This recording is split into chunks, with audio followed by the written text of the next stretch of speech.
Hello and welcome back to JT's Film Reviews. I'm finally back to filming movie reviews. I took some time off to try to make a new schedule. Got a little overcomplicated. I'm having to deal with a day job. And so it took me some time to get on back on the mic, but I am back. And from now on, what I'm going to do is I'm going to do quick thought reviews. These will just be simple, quick reviews of new movies and movies that are in theaters because I don't want to do spoiler reviews. So these are going to be quick, just no spoilers, hopefully just give you the bare facts, tell you whether I recommend it, and then move on. Normally that's going to be one movie. This video is a little different because I'm going to be playing catch up today. Beyond this, hopefully soon, starting on Sundays, I will start posting retro reviews for older films, and I don't know exactly when that's going to begin, and I don't want to say it's going to be every Sunday just yet because again I'm trying to work out scheduling and all that crazy stuff. But this is the first Quick Thoughts review, but it's also going to be covering 5 movies today. I'm going to try to get through them as quickly as possible. Again, they're going to be non-spoiler reviews. The synopsis I give for each film will be just a brief breakdown of essentially what you would get from a movie trailer or the back of a box or something like that. Something that's not meant to spoil it, but just kind of give you the gist of what the movie is about. And without further ado, let's go ahead and get started. All right, here we go. The first movie I want to talk about is Sinners, and the reason I want to go ahead and record something about it, despite it already having been out for a while, is simple. So far, this is the best film I've seen in 2025. The movie tells the story of Smoke and Stack, twins played by Michael B. Jordan. They've returned to Mississippi from Chicago with some ill-gotten gains. They buy an old barn and transform it into a new juke joint. Unfortunately, on opening night, they are surrounded by vampires who want to transform them into vampires as well. To say any more about this movie would be to give you spoilers, so I'm going to leave it at that. There's plenty of great twists and turns. Everything about this movie fires on all cylinders. The first half of the movie sets up a very lived-in world in Mississippi, which is where this takes place, and the performances are fantastic. I mentioned Michael B. Jordan. He does great at making Smoke and Stack two separate people. But there's another actor I do want to mention. He's a young man named Miles Canton, and he plays Preacher Boy in the movie. And he is a young 20-something aspiring musician, especially the blues. And Canton in real life trained in music, and while I wish him well in that medium, I really hope more film roles come his way because he proved how good of an actor he could be in this movie. The movie is kind of a cross between vampire movie and a zombie movie. And I say a zombie movie because it's basically there's a group of survivors. They're trapped in one location and outside forces are trying to get in and either turn them or eat them or whatever they want to do with them. The music is fantastic. I've been listening to the soundtrack to and from work. Music plays a big part in this movie. You can learn about the history of music and how music has kind of always been a universal thing with humanity. The movie's got great messages all around, and it's just a phenomenal movie. And to say any more would be spoilers, and that's what I've tried to avoid with these kind of reviews. So all I'm going to say is that right now this is the contender for Best Film of 25, and I give it 5 out of 5 stars. And if you haven't seen it yet, try to see it in a movie theater, but if you can't, try to at least see it when it finally comes out on a streamer or on home video. I really enjoy this movie. And now it's time for the second review of this video. So if Sinners is my pick so far for the best movie of 2025, then a Minecraft movie is my current pick for worst movie of 2025. The movie follows a couple of kids and an aging gamer as they enter the overworld, a place seemingly built entirely out of blocks with inhabitants who have a similar blocky build. Of course, it's based on the popular video game. The kids and the gamer soon find Steve, played by Black Jack. And Steve has been trapped in the underworld known as the Nether for quite some time.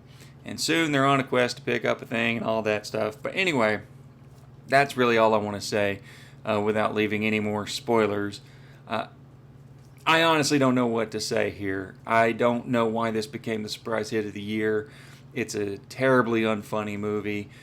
Jack Black and Jason Momoa, to their credit, they try their best, and the movie does present a pretty cool-looking version of the Minecraft overworld, but the story is just a very basic quest story that goes really the way you would expect it to go.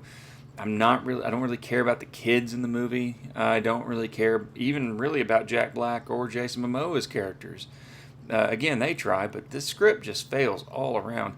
And when it comes to a family film, this is the only time that I do pay attention to the audience I'm sitting in the theater with in the movie. And I was looking around, no kids were laughing at this movie. They did not enjoy themselves. The adults were not laughing. I think I saw 2 adults laugh, and it was because Jennifer Coolidge is in the movie.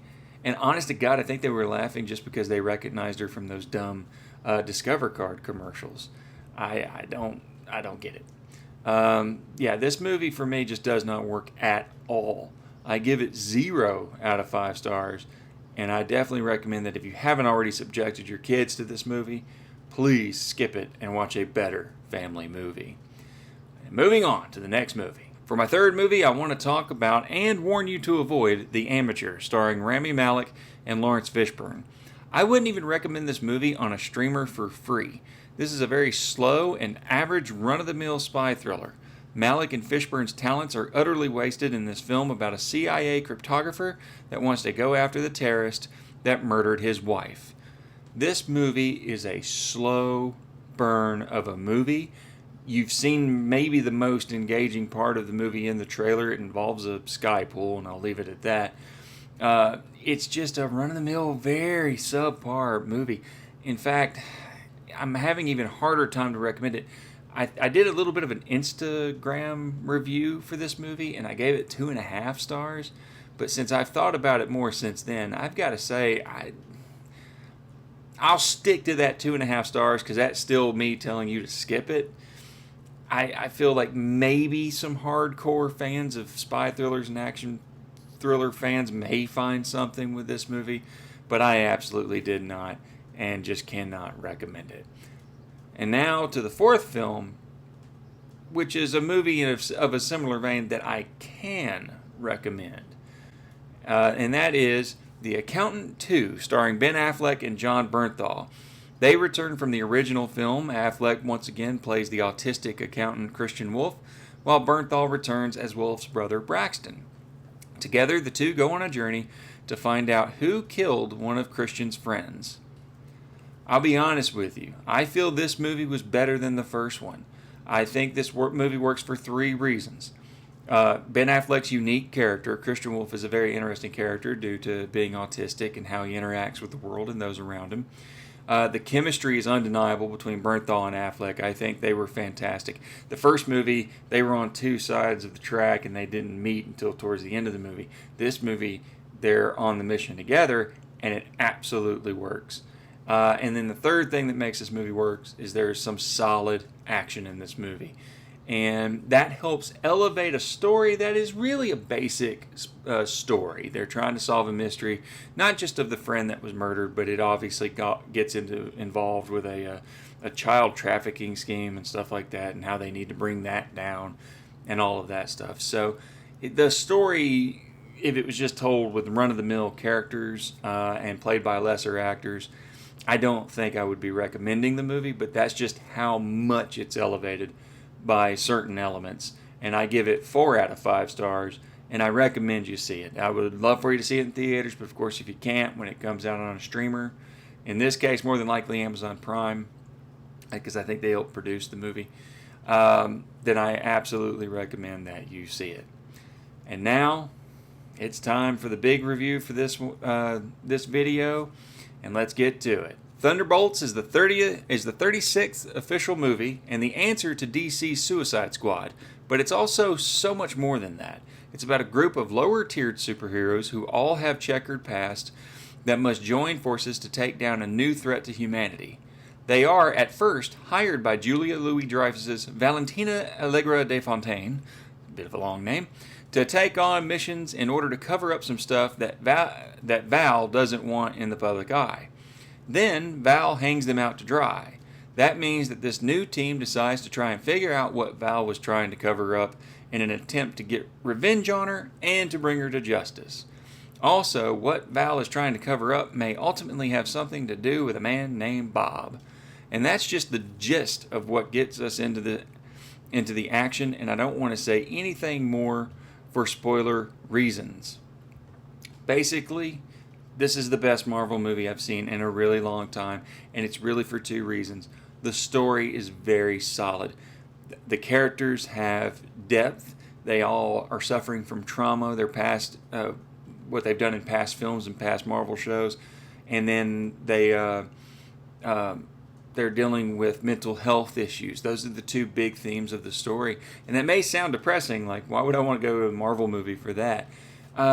Because it leads to the emotional heart of the movie and a conclusion that is one of the more emotional conclusions that I've seen in a Marvel movie in quite some time. The action you want is there. The humor you want is there, particularly David Harbour as the Red Guardian. Sebastian Stan can play Bucky Barnes in his sleep. Hannah John Kamen, I think, is her name, that plays Ghost. This is my only small criticism. I feel like Ghost got shortchanged in the story department. She's there, she has plenty of action, and John Kamen is a great actress, and she plays the role exceptionally well, but she doesn't really have a lot to do with the central story. There's not really a storyline for her, a subplot for her, where there kind of is for everybody else. But ultimately, though, despite all their performances, there's two actors that deserve all of the praise and, in my opinion, maybe some awards. That's Florence Pugh as Yelena. She is the emotional heart of this movie. She's the one that we get to know how much they're lost. She doesn't know where she wants to go. She doesn't know what she wants to do. She's just kind of color by numbers, through life, just run of the mill. And then this story comes along, and then this guy named Bob comes along and kind of helps her, and he kind of helps her, and she kind of helps him. And speaking of which, that's Lewis Pullman as Bob, and he is the second person I want to single out for praise because he is just absolutely fantastic. Again, adds to the emotional heart of the movie. So in conclusion, Thunderbolts, I went into it. It's currently my biggest surprise of the year. And what I mean by that is I went into the movie thinking, at best, this would probably be a 4 out of 5. Yep, it's another Marvel romp, and I'm enjoying myself, and I like the action and all of that stuff. Because I have enjoyed the previous Marvel movies, maybe even more so than some of their harsher critics out there these days. But I have understood those criticisms. It's been kind of a subpar time for Marvel in terms of what they accomplished with the Infinity Saga. The multiverse saga hasn't quite worked out as well as they wanted it to. I think the reason I've been enjoying these movies a little bit more than others is I've just been watching them as individual movies. I haven't worried about where's their place in the multiverse, and I think the only reason that Spider-Man No Way Home gets a pass on the multiverse stuff is because we got to see 20 years worth of Spider-Man films come together in a fun and exciting way. And the reason I loved, of course, last year's Deadpool and Wolverine is because they made fun of the whole multiverse idea. Like, you can do anything in it, and you can meet anybody. But it also had a wonderful tribute to the 20th Century Fox movies, which, hit or miss as those films may be, those were the first films that kind of propelled the superhero genre into the mainstream. And so it was nice to see a little tribute there. So when I went into Thunderbolts, I thought this is going to be a fun action romp. It has all the best elements of, say, a Guardians of the Galaxy movie in terms of the camaraderie and the chemistry between the team, and the Avengers for similar reasons, and for other reasons that Marvel doesn't seem to care that you know about now anyway, but I'm still not going to mention here. This movie is fantastic, and I'm honestly shocked that I still want to give this movie 5 out of 5 stars. It stuck with me. I think it's one of the best films, and if Sinners had not come out yet this year, it might be the best movie of the year. But yeah, I definitely recommend you see it, and if you've kind of been out of touch with Marvel for a while, this may be a good entry point, because I honestly think also this movie is the start of Marvel, kind of correcting the ship's direction, putting it in the right direction, as we head towards Avengers Doomsday and Avengers Secret Wars. It's a really good movie. I can't wait for the next Marvel movie. Like, I'm actually excited now for Fantastic Four First Steps, which comes out later this year, and then after that, we get 2 more Avengers films. And I was kind of looking forward to them because I'm a fan. I'm a fan of the Marvel movies. I don't hate on them. I don't hate on superhero movies. But now I'm really excited for them. And that's in large part thanks to Thunderbolts. Again, 5 out of 5 stars. Go see it if you get the chance. And that wraps up the 5 movie reviews I wanted to cover today. I may have rushed through it a bit just because I was trying to get through 5 movies. So the next quick thoughts may not be that quick. But if you like this video, please subscribe. And until I see you the next time, I'll see you at the movies.